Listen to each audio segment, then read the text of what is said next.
Yeah, good morning, friends. We are back again. See, today we are actually discussing Java programming part 10 of 33. We are now uploading, right now we are uploading Java programming part 10 of 33. So far we have uploaded 9 such parts. So here we are actually discussing more of the looping constructs in Java, the looping constructs. You are very much familiar with the looping constructs in Java. We have 3 types of loops available in Java. That is nothing but the for loop, the most widely used for loop, then the while loop, and obviously the do while loop. The do while loop, while and the do while loop. In fact, there is difference between while and do while. You know it. All these looping constructs are very much there for in almost all the languages. The for loop, the while loop, as well as the do while loop. And there is pretty some difference between the while and the do while loop. We are explaining that aspect first. The difference between while and do while. You know, in the case of do while, actually the loop is executed at least once, irrespective of whether the condition is true or not. The loop is at least executed once, because mainly the conditional statement is kept at the lowest, at the bottom of the code, the bottom of the looping, the do while loop. It actually comes to the bottom of the do while loop, the conditional statement. As a result, whether the condition is true or false, the loop actually gets executed at least once. Okay, that's one aspect of this looping between the looping construct while and do while. The difference is like that. Okay, fine. After that, we are coming to what is called the for loop. Yeah, as I told you, there are 3 loops: for, while, and do while. First, we explain the difference between while and do while. Subsequently, we are discussing the so-called for loop, the most commonly used for loop. And in fact, in the for loop in Java, there are 2 forms. One is the traditional for loop, which was there from the very beginning of the Java language, the so-called normal for loop, with which you are very much familiar with in C, C++, or Java, or for that matter in Java also. The same traditional for loop. But in JDK 5, we have what is called the for each construct. There is a loop called for each. For each. It's different from for loop. For each loop. So that's actually introduced in JDK 5. Okay, fine. So that also we are explaining in great detail, and examples from all for loop as well as for each loop, etc. are discussed at length. And finally, towards the end of the discussion, we are actually considering one example from the so-called comma operator also. The so-called comma operator also. Fine. Now you can go through the rest of the programs. Fine. And the rest of the video. Now I will just close this introductory part. Yeah, now do while loop in Java. We are now discussing what is called do while loop in Java. Fine. As you just saw, comma, if the conditional expression controlling a while loop is initially false, comma, then the body of the loop will not be executed at all. However, sometimes it is desirable to execute the body of the loop at least once, comma, even if the conditional expression is false to begin with. Fine. In other words, there are times when you would like to test the termination expression at the end of the loop rather than at the beginning. Rather than at the beginning. Look, the do while loop does that in Java. The do while loop always executes its body at least once, comma, because its conditional expression is at the bottom of the loop. It's at the bottom of the loop. Look, the syntax is very simple like this. Look, do. Next, open the brace. Then after that, I have put a double slash, that body of the loop. Close the brace. So do, open the brace, body of the loop, then close the brace. After that, while in bracket condition, put a semicolon here. This is very important. Normally, after while, we never keep a semicolon. But here, after this while condition, keep the semicolon like this. It's important. Yeah, that's all the syntax. Each iteration of the do while loop first executes the body of the loop and then evaluates the conditional expression. If this expression is true, comma, the loop will repeat. Full stop. Otherwise, the loop terminates. Full stop again. As with all of Java's looping constructs, comma, condition must be a Boolean expression. It must be a Boolean expression. Fine. Yeah, we are now discussing a program from do while loop. What is it? Do while loop. You know the difference between while loop and do while loop. Okay, fine. So here also we are using the same package, my package 03. My package 03. Okay. You know how to create a new class in a given package. That process is well known to you. So I am not again and again repeating it. It's not necessary. Now we will enter into the program directly. Look, package, my package 03, semicolon. Package, my package 03, semicolon. Look, some comments I have put. Here is a reworked version of the tick program that demonstrates the do while loop. Look, it generates the same output as before. It generates the same output as in our previous tick program. Now look, demonstrates the do while loop. Call this file as dowhile.java. Call this file as dowhile.java. What does it mean? That means you are going to create a class by name dowhile. A class by name dowhile. Fine. Public class dowhile. Then next line, open the brace. Now we are calling the main function. Public static void main in bracket. String args, close the bracket. Very simple. Then next line, open the brace. Then we are declaring one variable by name n. So int n is equal to 10. We are initializing it with the 10. Int n is equal to 10, semicolon. So we are using the do while loop. Look, do. Next line, open the brace. Next, system.out.println in bracket within double quote tick plus n. Close the bracket, semicolon. Next line, n minus minus, semicolon. Next, close the brace.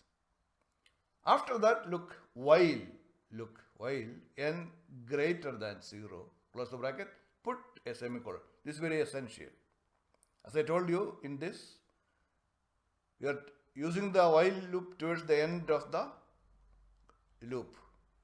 This loop to the end only we are using the while loop, the while condition, and while in bracket n greater than 0. Here you have to keep the semicolon. It's a must.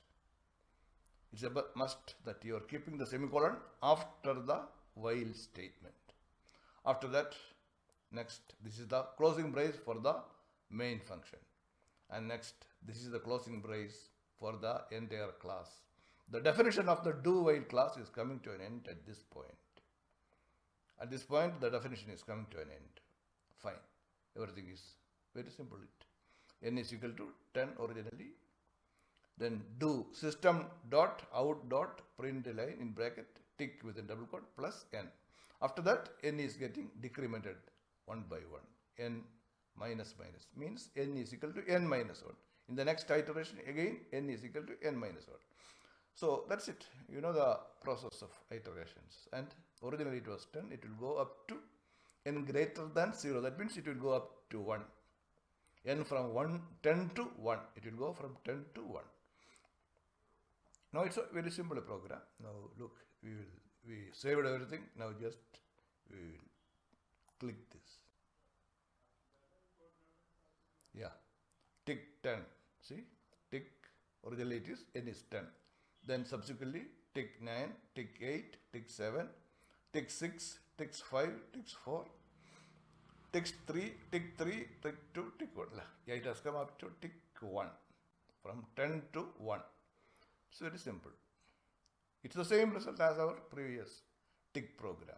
We are using the while loop, simple while loop. It is the do while loop. The same program I have now reworked here in this do while loop. See the syntax: do, then open the brace, then the code, then close the brace, then you are using the while condition towards the last while the condition n greater than 0. Then the point that you have to keep in mind is you have to keep the semicolon like this. That's true. The semicolon is a must after the while statement. Fine. Everything is so simple. So now we'll just close it. Yeah, we are now coming out with a new program. It's a very simple help system using the do while loop. Actually, do while loop is mainly used in creating help systems.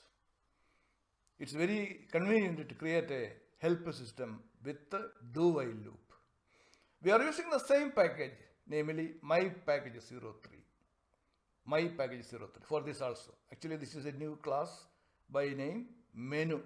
The name of the class is menu. You know the mechanism of creating a new class in a given package. Right click, go to new, come down to class. Okay, that process is well known to you. Just you type it menu here and click this also. Okay, you know this process very well. I am not elaborating it. I will just cancel it. Okay, fine. So that's how we are creating a new class in a given package. Okay, fine. So now we are coming to the program. Look, package, my package 03 semicolon. Look, I have put some comments. We will go through the comments. The do while loop is essentially useful when you process a menu selection. When you process a menu selection, comma, because you will usually want the body of the menu loop to execute at least once. To execute at least once. Full stop. Consider the following program which implements a very simple help system for Java's selection and iteration constructs. With Java's selection and iteration constructs. Okay, fine. Now look, using a do while to process a menu selection. Look, a simple help system. As I told you, this do while loop is very heavily used in creating help systems. See, call this file as menu.java. Call this file as menu.java. So what does it mean, menu.java? We are now going to create a class by name menu. Okay, fine. Now look, public class menu. The name of the class is menu that you have to create. Okay, fine. You know the process of creating a new class. I already showed you. Okay, fine. Next line, open the brace. Then we are calling the main function, public static void main, in bracket string args. Close the bracket. After that, we are saying a new code which you are not familiar with. Throws java.io.io exception. Throws java.io.io exception. Actually, this is exactly a line from the so-called exception handling mechanism available in Java. Exception handling mechanism. Exception handling mechanism is nothing but we are actually going to deal with exceptional situations in a program.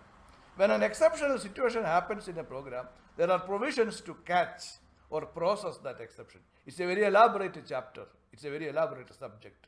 We have another 1 or 2 chapters on exception handling in Java.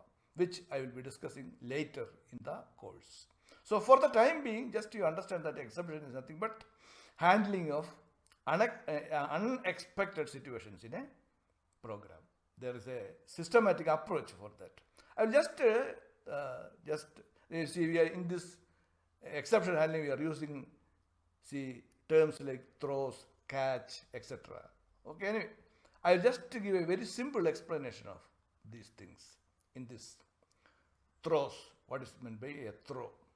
The Java throws keyword is used to declare an exception.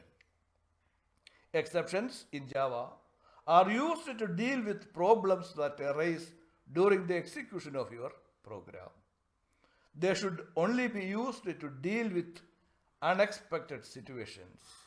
When you expect a certain problem to arise under normal circumstances, you should not use exceptions, but instead should write your code to check for the problem and deal with it some other way. Okay, anyway, it's all regarding exception. We will have a very elaborate discussion on exception handling in Java, and we will be considering lots of programs also from that area.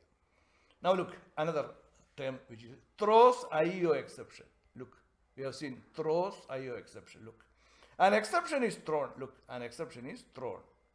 We use the term like that. An exception is thrown, if you want it to be if you want it to be handled by the calling function, it means the main method is not catching any exception. It means the main method is not catching any exception, instead it handles the IO exception, the IO, in bracket, input output exception, by throwing it to the source which invoked the main method. That is, JVM needs to handle the exception. JVM means Java Virtual Machine needs to handle the exception. Okay, fine. The exception doesn't just disappear. It still has to be handled by calling by the calling function. Otherwise, it will crash the program. Unless you handle the exception very clearly, very deliberately, there is possibility of crashing the program. That is why exceptions are always handled very carefully. It has to be dealt. Okay, anyway, it's a very huge chapter. One full chapter is dedicated for the purpose of exception handling in Java. So when we come to that, this matter will be very clear to you. We will be considering so many example programs also from that. Now, for the time being, just you keep, there are words, there are terms like throws, then IO exception, etc. Just keep in mind, it's nothing but an erroneous situation getting dealt or handled by the Java language exception handling mechanism. Okay, fine. That's all. So don't worry much about it. Now, for the time being, public static void main in bracket string ars close the bracket throws java.io.io exception then open the brace. We are using a do while loop, char choice. A do while loop, for help system we want a choice mechanism. So char choice, character type, so choice, then semicolon, then do. We are actually coming to the do while loop. Do. Next, open the brace. Then system.out.print line in bracket help on, close the bracket, put semicolon. If you look at the output, see, it is the help on. Look. Next, system.out.print line in bracket, look, 1, put a full stop, if, within double quote, close the bracket, put semicolon. See, you can see it here. Look, 1, full stop, if.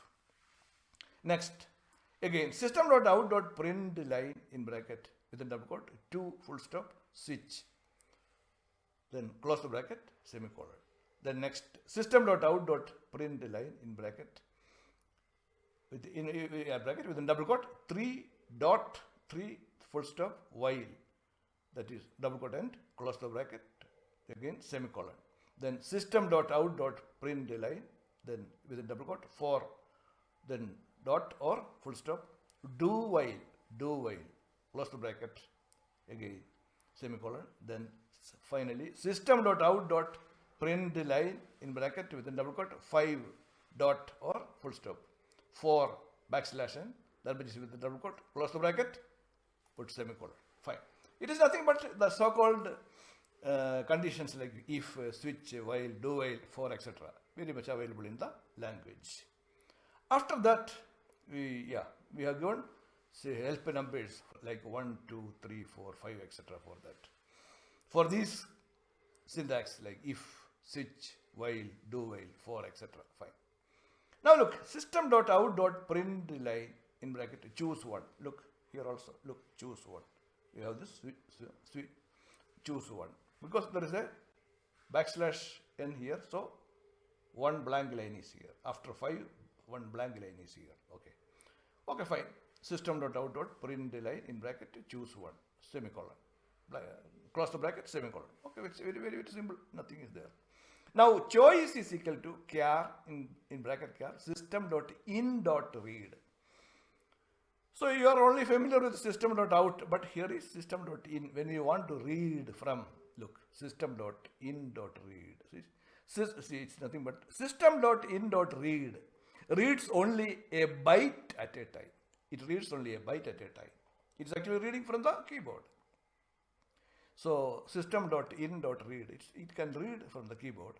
It will read only a byte at a time. Look, if you want to get char input, you have to cast like this. That's why we are casting it back into char. Look, system.in.read, we have now cast back to char using this. In bracket, we have put char. Because we are now casting it back to character, because what is being read by system.in.read is a byte quantity only. It's a byte only. It has to be cast back to char, and that is assigned to choice. So this is whatever is being read is now converted to char, and it is assigned to choice, because choice is of type char. You know all those things. Very fine.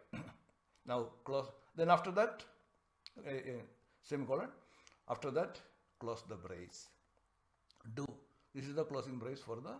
This is the opening brace for the do, and this is the closing brace. After that, we are using the while condition. While in bracket. Choice less than or equal to 1 or choice greater than or equal to 5. Close the bracket, put semicolon. It's a very important. In the while statement in a do while loop, we are always using the semicolon after the while condition. Look, here we have put the semicolon.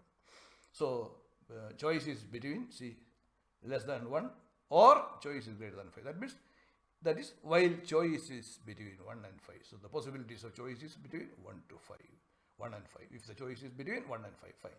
Now look, again system.out.println, again backslash. That means leaving again one blank line. Leaving again one blank line. Then switch choice. So we are now switch choice. Choices are, what are the choices? We can put either 1, 2, 3, 4 or 5. Switch choice. Okay, fine. Then open the brace, case 1. Case 1. That pertains to the characteristics of the if clause. Look, system.out.println in bracket. The if backslash n. The if backslash n. Then next again system.out.println if in bracket within double quote, if in bracket condition statement semicolon. Again that much is with the double quote, close the bracket, semicolon. Then system.out.println, then again within double quote, else statement, if else. So we are actually writing the syntax of is the if else clause. You know it's very well. We are just writing it. Then break. After that, break. Now comes case 2. Case 2 is regarding switch. Case 2 is, if after that switch. Case 2 is regarding switch. System.out.println in bracket, the switch, backslash n, the switch. Then within double quote, switch in bracket expression. After that, open the brace on the same line. Again, double quote is ending at this point. Next, case constant. See case 1, case 2, etc. Case constant. Then again, after that, within double quote, statement sequence. Close the bracket, put semicolon. Then break, close the bracket, semicolon. Again, same double slash, put again statement sequence. That's nothing but, close the bracket, put semicolon, and system.out.println. Finally, it is the closing brace. It is the closing brace. And that also is within double quote, close the bracket, put semicolon. Fine. Then after that, again break. So now we have defined the syntax of if and then switch. Case 3, we are now defining the syntax of while. Look, system.out.println in bracket, the while, backslash n, that means is within double quote, close the bracket, semicolon. Then system.out.println in bracket, while in bracket, condition, statement. That is, you know, while the while condition. While, the while, then while condition, statement. Okay. Close the bracket, put semicolon, then break. So then comes case 4. Case 4, we are actually coming to what is called the do-while loops. So system.out.println in bracket, the do-while, backslash, the do-while loop. We are defining the syntax of do-while. System.out.println in bracket, do. Immediately after do, we are keeping the opening brace like this. Then close the bracket, put semicolon. Then next, system.out.println in bracket, statement.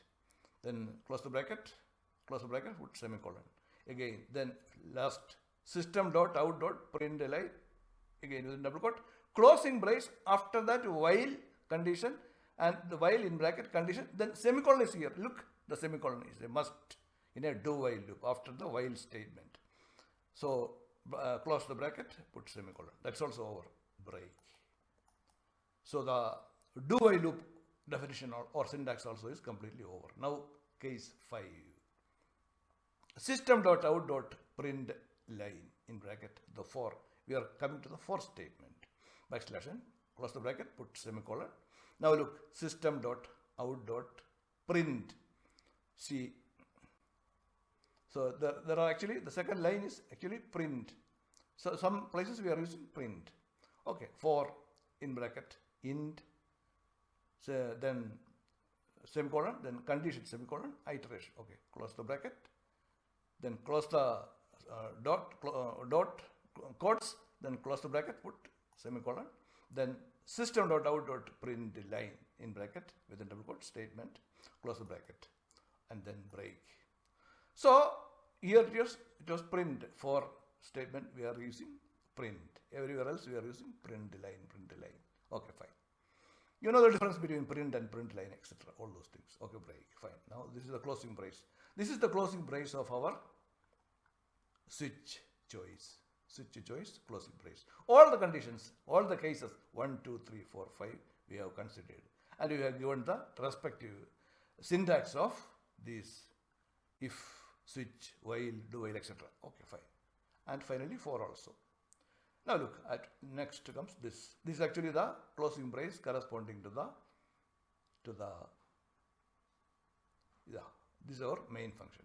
This closing brace, that was actually the closing brace corresponding to the main function. That's also, and after that, this is the closing brace for the entire definition of the menu class. This is the closing brace corresponding to the menu class. Look, this is the menu class menu. Its closing brace also has come. That means the program has now come to an end. The program has come to an end. And this is the part we have already discussed. It's very, very simple, a program. This help system is very simple, a program. Okay, it's already run help on 1 if, 2 switch, 3 while, 4 do while, 5 for, choose 1. You can choose anything. See, suppose you are choosing 1. Suppose you are choosing 1. See, it has come there, 1. You choose 1, then press enter. See, when you are choosing 1, you are getting the if. If in bracket condition, statement, semicolon, else statement, semicolon. Yeah, that's it. It's very simple. See, if, that is, if you are choosing 1, you are getting the syntax of if. Now again, we will run it again. Now again, choose one option. Now we will go in for 2. See. So now we have chosen 2. Then press enter. We are getting the syntax of switch. See, we have pressed 2 here. Here we have pressed 2. Then the switch, syntax of switch again. Switch. The switch. switch in bracket expression, open the brace on the same line, case constant, then statement sequence, again break, again statement sequence, then close the brace like this. It's very simple. Like that you can click any of these 1, 2, 3, 4 or 5, whatever you want.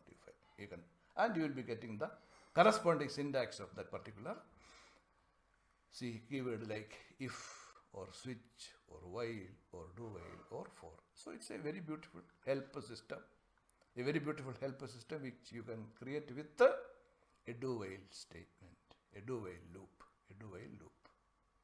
I think it's very simple. I think it's very, very clear to you. Very simple. Learn this program very well, because this will be very much helpful for you to do small projects. Actually, practical projects you will be able to do with this. Okay, I think now we will come to an end. Yeah, we are now discussing another infinite loop from do while loops, the do while loop. In do while loop also we can make an infinite loop with the same syntax, that is passing true to the while condition. Look, here also we are using the same package, my package 03, and inside this, into this my package 03, we are incorporating another new class by name do while example. Look, the name of the class is do while example. Look, now since you know how to manage this given package, how to incorporate a given class, a new class is a fact, is something which you know very well. I don't have to again and again explain it. Given a package, you can create any number of classes inside the given package. Okay, fine. Now, like that, we are now directly entering into the program. It's a very simple program. It's actually an infinite loop from do while loops. See, package, my package 03, semicolon. Look, some comments I have put. Java infinitive do while loop. Java infinitive do while loop. Look, here also if you pass true in the do while loop, it becomes an infinite loop. Look, call this file as do while example.java. What does it mean? We have to create a class by name do while example. Now look, public class do while example. Next line, open the brace like this. Next, public static void main string args. We are actually calling the main function, public static void main in bracket string args. Next line, open the brace. Now we are coming to the do while loop. Do, the syntax you know very well. Do, next line, open the brace. Then we are writing the code. System.out.println in bracket in infinitive do while loop. That much is within double quote, close the bracket, put semicolon. Then now next line, close the brace. After that we are keeping the while condition. While in bracket we are passing true. While true, and after that we are keeping the semicolon like this. This is very important. The semicolon is very important in the do while case. While in bracket true. See, observe the while statement should be outside the do construct. It should be outside the do construct. So while in bracket true, close the bracket, put semicolon. Semicolon is a must. So after that, now this is the closing brace for the main function. And finally, this is the closing brace for the do while example definition. So the do while example definition is coming to an end at this point. That means the program has come to an end. See, one thing, very important point I have to tell you. See, you can stop the loop only by clicking the terminate icon in the status bar. See, this is the terminate icon. Look, this is the terminate icon. You can stop the loop only by clicking the terminate icon in the status bar. Again, the terminate icon will be turned red while running the infinite loop. Look, this icon will be turned red while running the infinite loop. I'll just show you everything. Look, everything is now saved. Now we will just run it. See, it's red. Yeah. Now click. Now you have clicked. You have clicked here. Now it has terminated. There is no other way to control this. The loop will be controlled only by it will be stopped only by clicking this terminate icon. It was turned red when it was running. Again, I will show you. Yeah, it is red. Now you click. Okay, fine. That's it. Now it has come to an end. It has terminated. Fine. It's a very simple program. So I just showed you how to manage an infinite or infinitive loop in do while also. It is precisely the same like our while. So fine, we will now come to an end. The for loop. We are now discussing the for loop. There are two forms of the for loop. The first is the traditional form that has been in use since the original version of Java. The second is the newer for each. Look, it is for each form added by JDK 5. Both forms we discuss here. The general form of the for loop is as under. Look, for in bracket, initialization semicolon, then condition semicolon, then iteration. Close the bracket. Next line, open the brace, then body of the loop, then close the brace. It's very simple. You are familiar with this very much. If only one statement is being repeated, there is no need for the braces. Here is the version of our tick program using the for loop. We are again discussing the same tick program, this time using for loop. Fine. Yeah, we are now coming out with the for loop in Java, the typical for loop. So we are using the same package, my package 03. You know the mechanism of creating a new class in a given package. Well known to you. I don't have to again and again repeat it. Okay. So we will just directly go into the program. Package, my package 03, semicolon. Package, my package 03. The same package we are using. My package 03, semicolon. Then using the for loop in Java. Some comments. This is using the for loop in Java. See, declaring a loop control variable inside the for loop. Loop control variable is being declared inside the for loop. Call this file as fortick.java. Fortick.java. What does it mean? The class that we are going to create is fortick. See, public class fortick. Next line, open the brace. You are now calling the main function, public static void main, in bracket, string args, close the bracket. Next line, open the brace. Now one comment I have put here, n. The loop control variable is declared inside the for loop. Here n, the loop control variable is declared inside of the for loop. Fine. Then we are coming to the loop. For in bracket, int n is equal to 10 semicolon, n greater than 0 semicolon, n minus minus, close the bracket.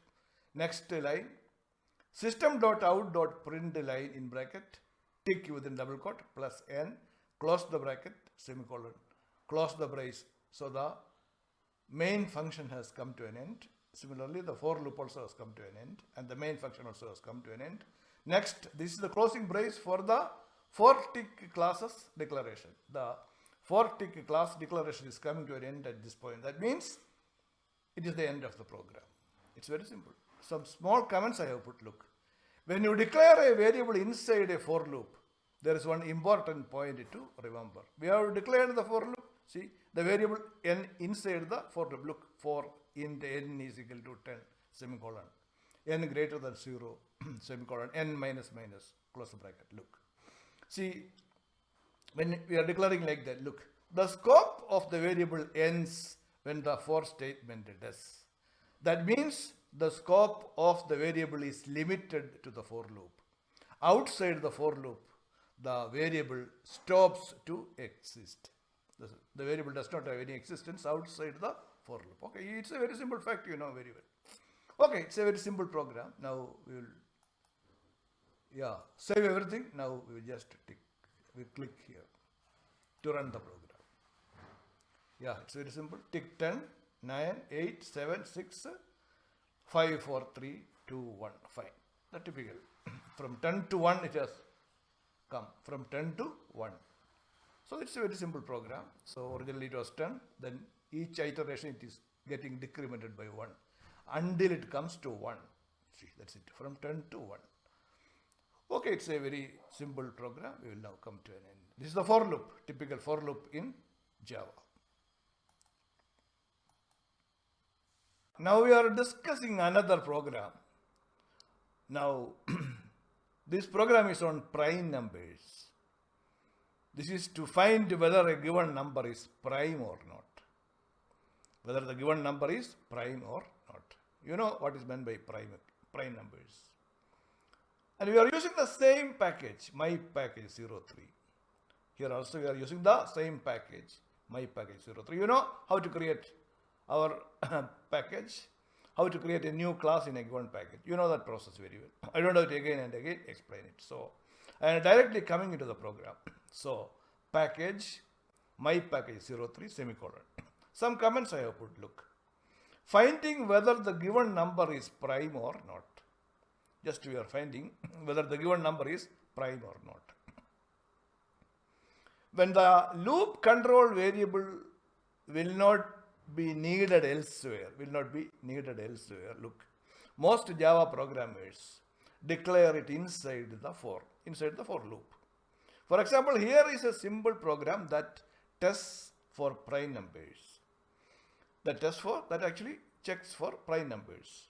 Note that the loop control variable c, I is declared inside the for loop, since it is not needed elsewhere. It is not needed elsewhere in the program. Fine. Look. Test. So comment continues. Test for primes. Test for primes. Call this file as findprime.java. Findprime.java. What does it mean? Now we are going to create a class by name findPrime. See, look at the next public class findPrime. The name of the class is findPrime.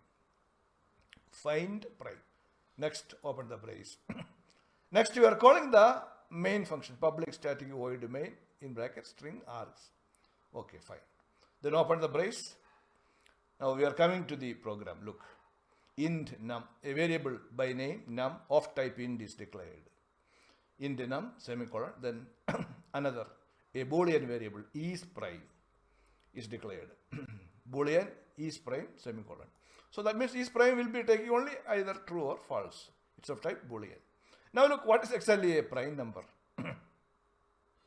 A number that is divisible only by itself and 1. A number that is divisible only by itself and 1. Example, see 2, 3, 5, 7, 11, etc. is called a prime number. That's exactly what's meant by a prime number. A prime number is 1 which can be divided, which is divisible by the number itself as well as the number 1. Fine. Keep it in mind. That's a definition of a prime number. Now we are declaring a variable c, num is equal to, we are initializing num with 13. Num is equal to 13. 13 is, num is equal to 13. See, change to 14, 17, etc. and try. You can do it later. Fine. Now look, next some conditions you are putting. If num less than 2 is prime is equal to false. If num less than 2 is prime is equal to false. Why? Because 1 is not prime. Actually 1 is not a prime number. Because 1 is not prime. See, next. Else is prime is equal to true. Fine. A condition I just kept. See, if num is less than 2 is prime is equal to false. Okay, fine. Semicolon. Else is prime is equal to true. Fine. Now look. So now we are coming out with a small loop, a for loop. For in bracket int I is equal to 2. I starts from 2. I is equal to 2 semicolon. I less than or equal to num divided by I. Num divided by I semicolon. Then I plus plus. Close the bracket. Now look, this iteration will continue until we reach the concerned number whose prime quality is being tested, which also implies that the number is divisible by itself. Which also implies that the number is divisible by itself. It's a criteria for making for getting a number as prime. Prime should be able to get divided by itself as well as by 1. Fine. So this iteration is for that. Then open the brace. Okay, fine. Open the brace. Now if in bracket num modulus I is equal to 0. Close the bracket. If num modulus I is equal to 0, then next open the brace. Is prime is equal to false, semicolon, break, then close the brace at this point. Then this is the next brace, and after that, see, now we will just have a look at this. If num modulus I is equal to 0, open the brace. Is prime is equal to false, break, semicolon. Is prime is equal to false, semicolon, break, false, semicolon, close the brace. Now look. If modulus division yields 0, look, the modulus division yields 0. It means there is no remainder for the division. It means there is no remainder for the division. That is, it is divisible by some number. It is definite, it is divisible by some number, and hence the number is not prime. And hence the number is not prime. Because prime numbers are divisible by themselves and 1 only. Because prime numbers are divisible by themselves and 1 only. It is not divisible by any other number other than by itself and 1. Other than by itself and 1. Okay, fine. That's exactly the logic behind it. If num moduli I is equal to 0, obviously is prime is equal to false. So that's very clearly I have mentioned. See, if modulus division is 0, it means there is no remainder for the division. That is, it is divisible by some number, and hence the number is not prime. The number is not prime. Fine. Because prime numbers are divisible by themselves and 1 only. It is not divisible by any other number other than by itself and 1. Fine. Okay, that's also over. Now this is the closing brace for the for loop. This is the closing brace for the for loop. Now next. Now look, if is prime is true, system.out.print line in bracket, this is prime. Close the bracket, put semicolon. Else system.out.print line in bracket, this is not prime. That means within double quote, close the bracket, semicolon.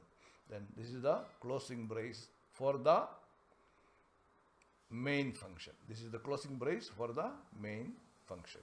After that, this is the closing brace for the class definition find prime.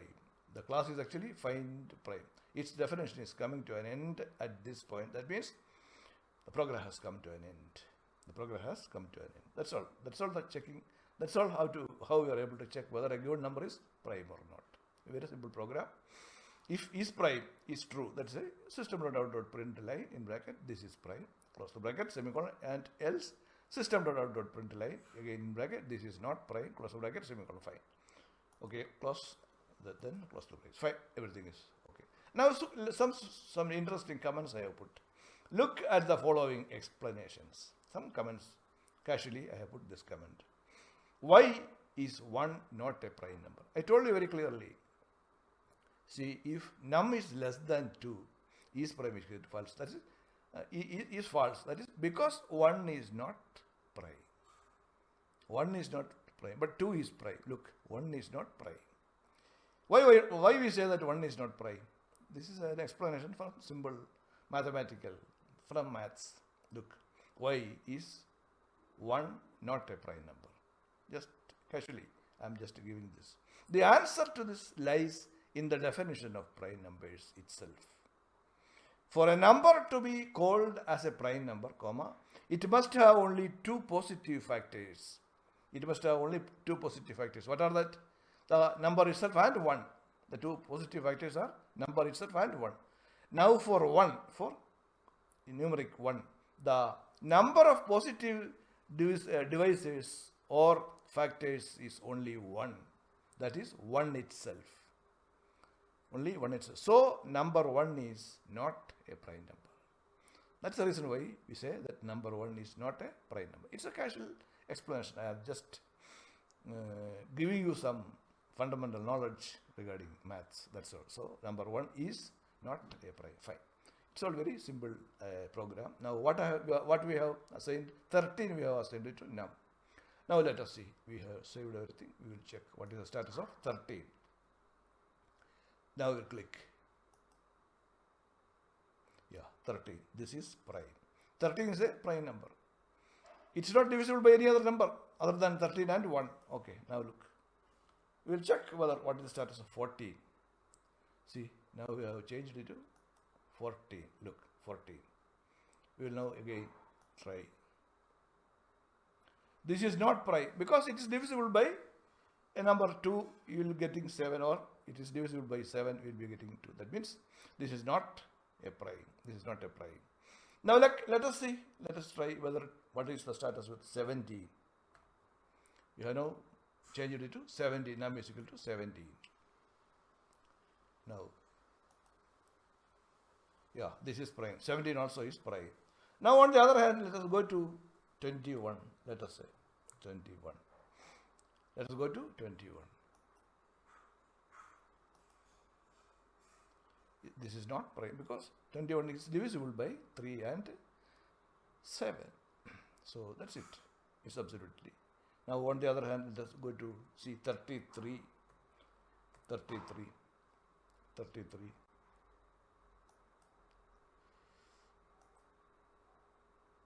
Yeah, this is not prime because 33 is divisible by 3 and 11.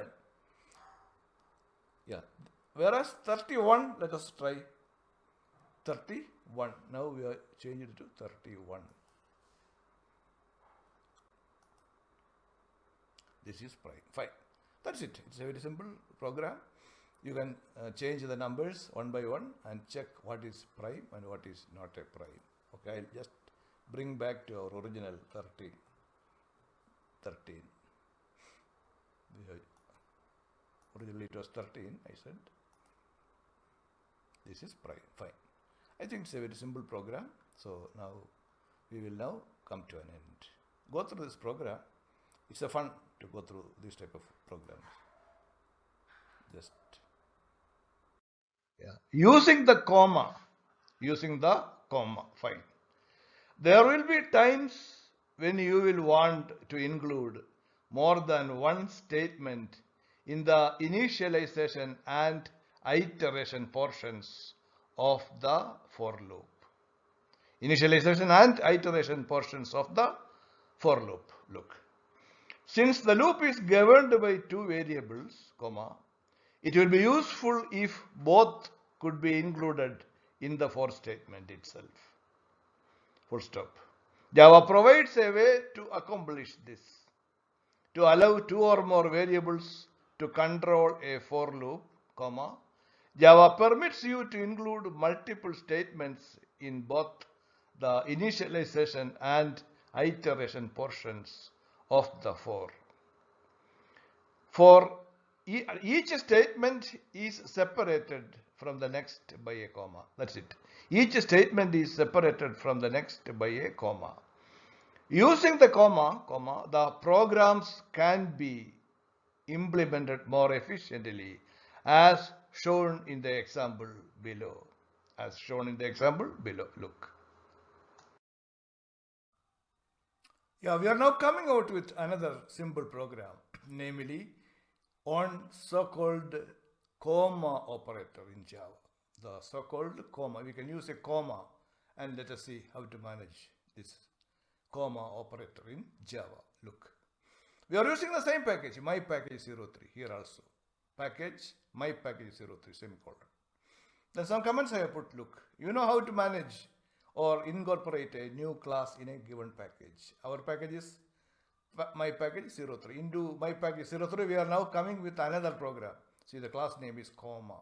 The mechanism of incorporating a class inside a given package is well known to you. I am not again and again repeating it. Okay, fine. Now we will directly go into the program. Look, package, my package 03, semicolon. Look, using the comma operator in Java. This is a very simple program. There will be times when we will want to include more than one statement in the initialization and iteration sections of the for loop. See, in the initialization and iteration sections of the for loop, we may be in need of putting more than one statement. Look, for example, consider the loop in the following program. Consider the loop in the following program. Now call this file as comma.java.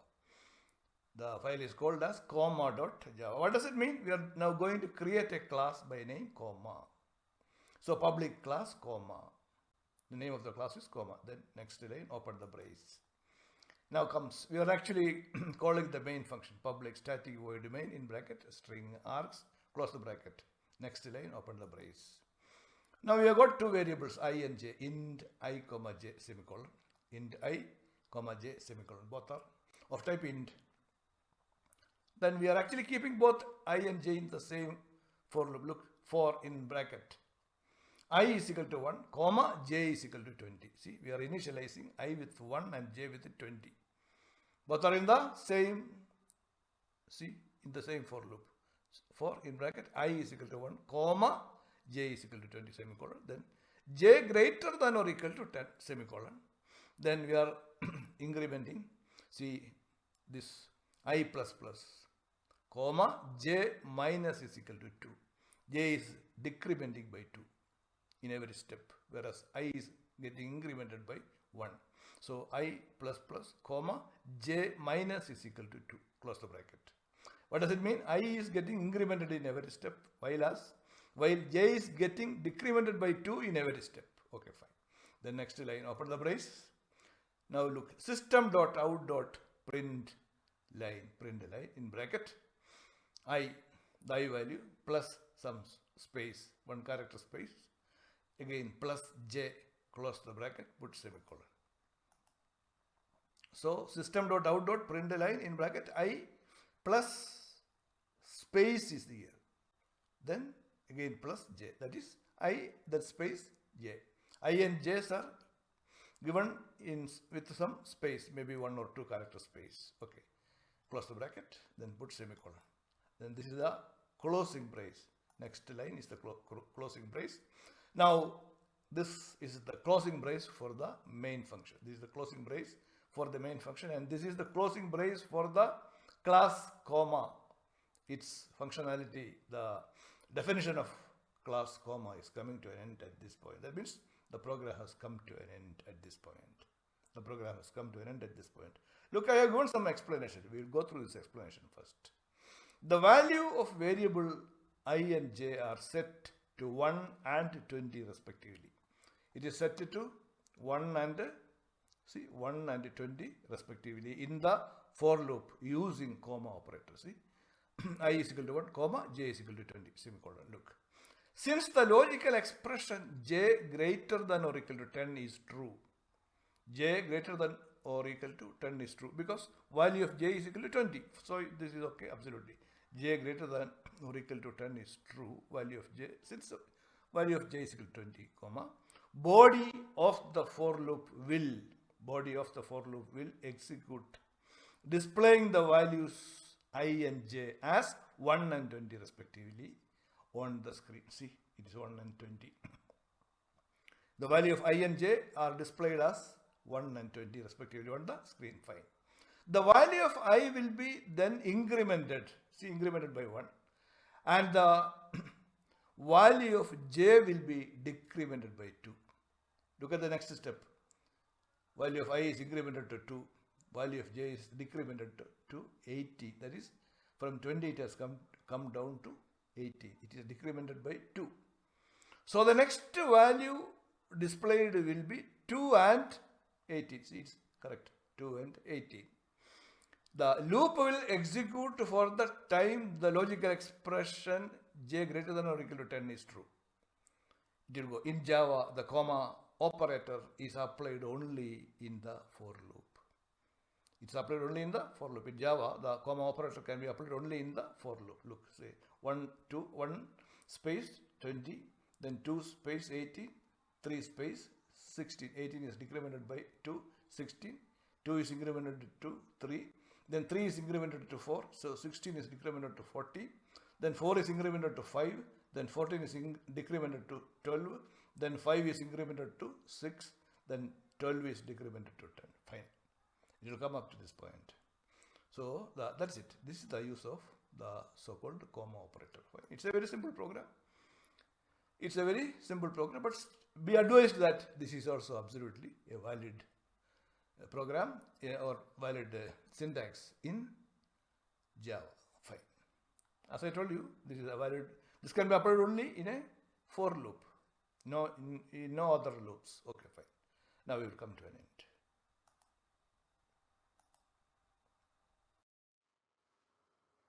Yeah.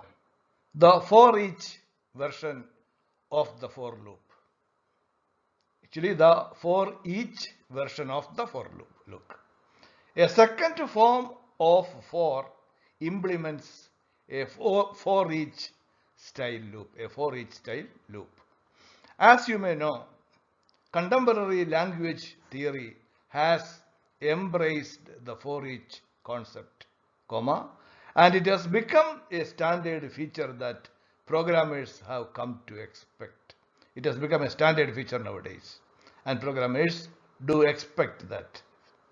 A for each style loop is designed to cycle through a collection of objects, such as an array, comma, in strictly sequential fashion from start to finish. In strictly sequential fashion from start to finish. Full stop. In Java, the for each style of for is also referred to as the enhanced for loop. Is referred to as the enhanced for loop. The general form of the for each version of the for loop is shown here. Look. For in bracket type iteration variable colon collection close the bracket statement block. So what's it? For in bracket type iteration var colon collection close the bracket statement block. Here type specifies the type, comma, and iter specifies the name of an iteration variable that will receive the elements from a collection, comma, one at a time, from the beginning to end, from the beginning to the end. The collection being cycled through is specified by collection. There are various types of collections that can be used with for each, but here we mainly use only arrays. We mainly use only arrays. Yeah, we are now discussing a program from for each loop in Java. For each loop. It's an enhanced form of for loop. Another for loop is the for each loop in Java. Look, we are using the same package, my package 03. For this program also, we are using the same package, my package 03. You know the process of creating a new class in a given package. I don't have to again and again explain it. So we will directly enter into the program. Look, package, my package 03 semicolon. Look, my package 03 semicolon. Package, my package 03 semicolon. Next, we are putting some small comments I have put. Use a for each style for loop. We are now using the for each style for loop. Call this file as for each.java. For each.java. What does it mean? The class that you are going to create is named for each. Look, public class for each. The name of the class is for each. Public class for each. Next line, open the brace.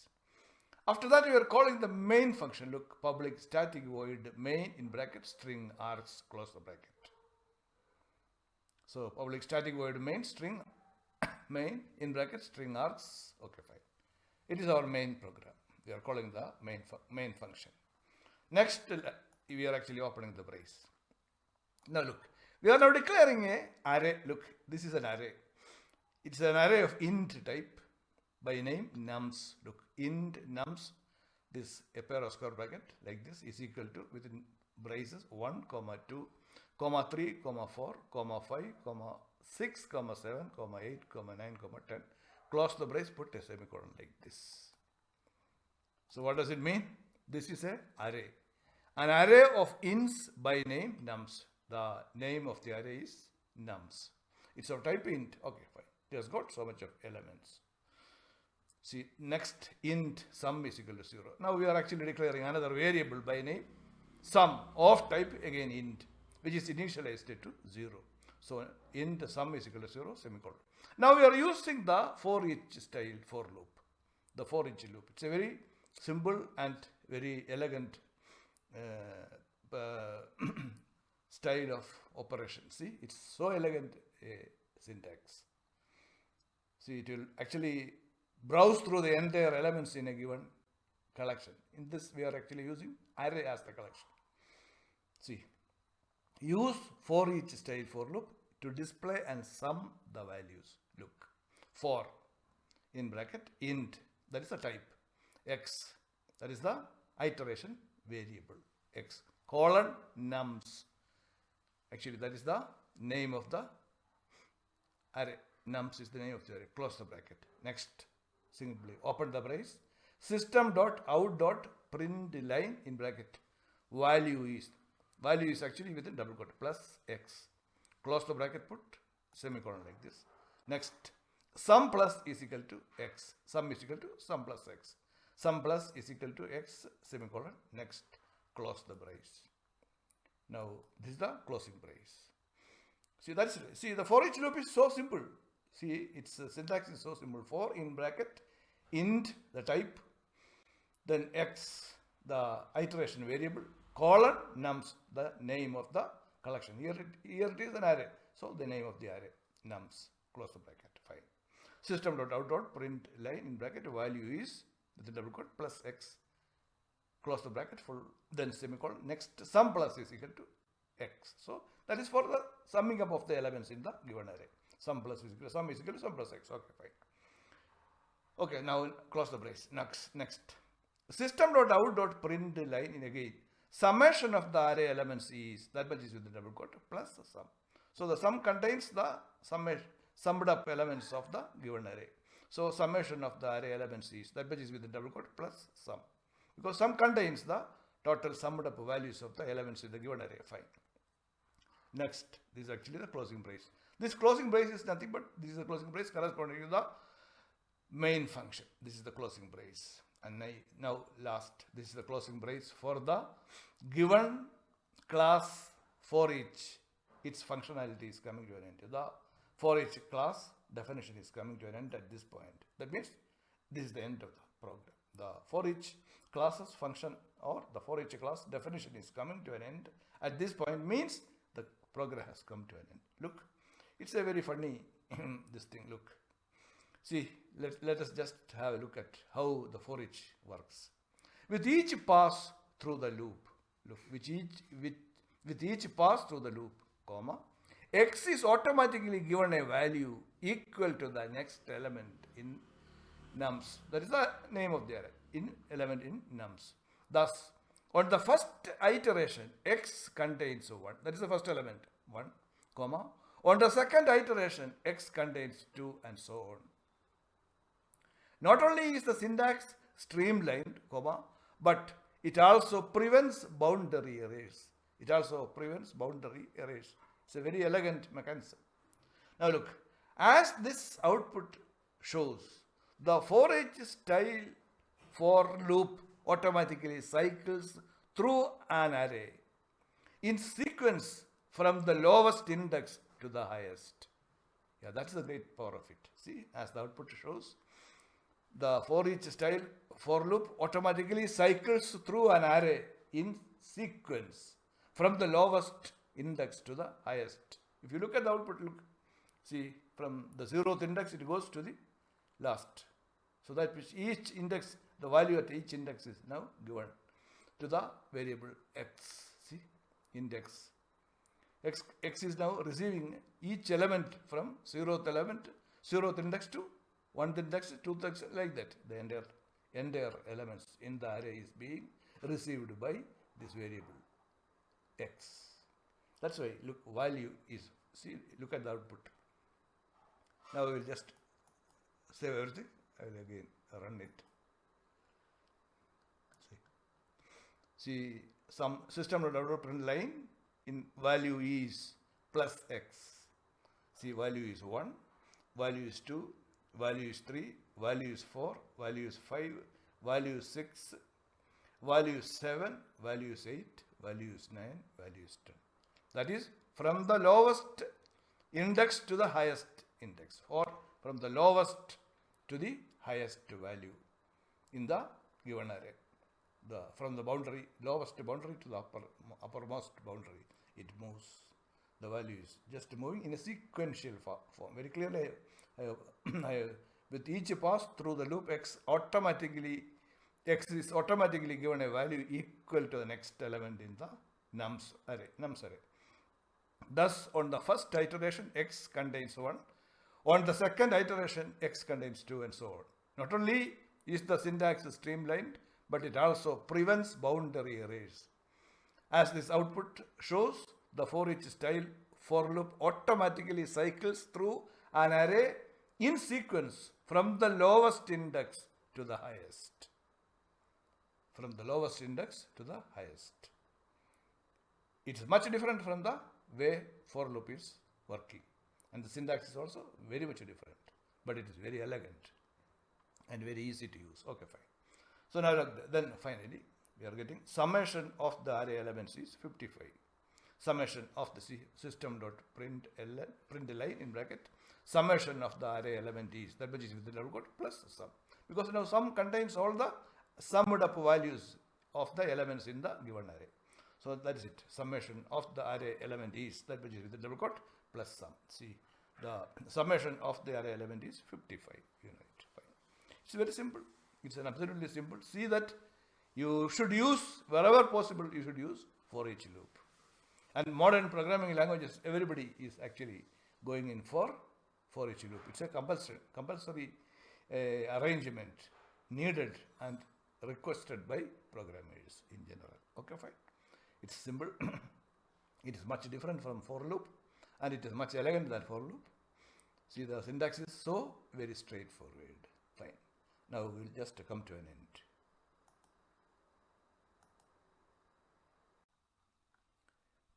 Yeah, we can now come out with what is called nested loops. What is it? Nested loop, nesting of loops. Nesting of loops is allowed in all languages. So this program we are calling as class nested. Nested. It's nothing but a program which shows nested for loops. Okay. Here also we are using the same package. My package is 03. So package, my package 03 semicolon. You know the process of how to add a new class to an existing package. That process is well known to you. I don't have to again and again repeat it. So package, my package 03 semicolon. Now look, some comments I have put, nested loops. Nested loops. Like all other programming languages, Java allows loops to be nested. Java allows loops to be nested. That is, one loop may be inside another. One loop can be inside another. For example, here is a program that nests for loops. That nests, nesting of for loops. That nests for loop. See, loops may be nested as done under. It's absolutely valid that loops may be nested. See, as done under. Now look, call this file as nested.java. It is called as nested.java. Why? We are going to create a class by name nested. So we are naming the file as nested.java. Okay, fine. Now next, public class nested. So the name of the class is nested. Public class nested. Next line, open the brace. Next, we are calling the main function public static void main in bracket string ars close the bracket. Then open the brace. Next, we are using a for loop. This is actually the outer for loop. This is the outer for loop. See, for in bracket int I is equal to 1 semicolon, I less than or equal to 5 semicolon, plus I close the bracket. This is actually the outer for loop. Then next, open the brace. System.out.println in bracket within double quote outer loop iteration. Outer loop iteration is within double quote plus I. Close the bracket, put semicolon. So the outer loop iteration is a string within double quote we have kept it, then plus I. So I varies from 1 to I less than or equal to 5. From 1 to 5, that's okay. Plus I, close the bracket, put semicolon. Okay. Now next we are using the inner for loop. Look, the inner for loop. For int j is equal to 1, semicolon, j less than or equal to 2, semicolon, plus j, close the bracket. This is actually the inner for loop. Next, open the brace. Then system.out.println, system.out.println in bracket. Within double quote, I is equal to, that much is within double quote. I is equal to, that much is within double quote, plus I, the I value. Plus, again within double quote, see, a semicolon followed by j is equal to, that much is within double quote, look. Plus, within double quote, a semicolon followed by j is equal to, so that much is within double quote, then plus j, close the bracket, put semicolon like this. It's very simple. Close the bracket, plus j, close the bracket, put semicolon. Next, this is actually the closing brace for the inner loop. The second loop is actually the inner loop. For int j is equal to 1, semicolon, j less than or equal to 2, semicolon, plus j.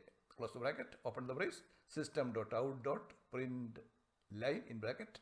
Within double quote, I is equal to, that much is within double quote, plus I, that is the I value, corresponding I value, plus, see within double quote, see semicolon followed by j equal to, that much is within double quote, plus j, close the bracket, semicolon, fine.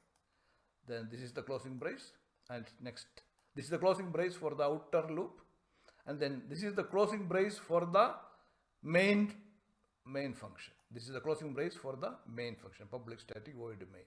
This is the closing brace for the main function, and this is finally the closing brace for the class nested classes function or definition is coming to an end at this point. That means the program is coming to an end at this point.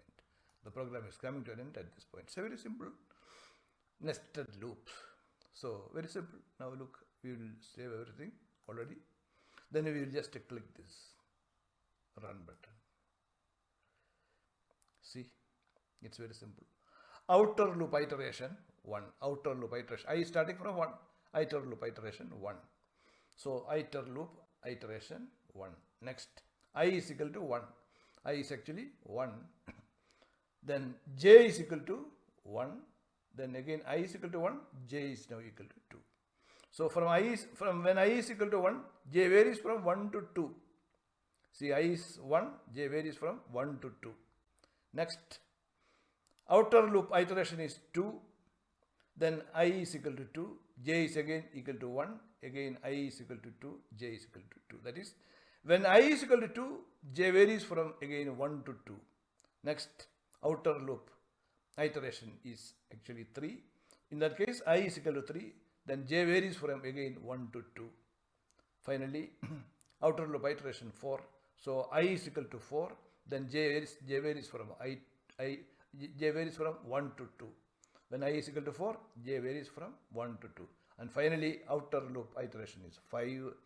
See, I is equal to 5, j varies from again 1 to 2. So I is equal to 5, j is 1, and again j is equal to 2. So in each time when I is equal to 1, see, j varies from 1 to 2. When I is equal to 2, j varies again from 1 to 2. When I is equal to 3, j varies from 1 to 2. Similarly, it goes like that. So that's very simple. It's a nesting of the loop. For example, now I will just show you a very simple thing. Now look, instead of 2, suppose I am keeping it 3. Suppose I am keeping j less than or equal to 3. I will close it. I will save everything. Again, we will run it. See, the process is very simple. Outer loop iteration 1. So when I is equal to 1, j varies from 1 to 3. Look, j is equal to 1, j is equal to 2, j is equal to 3.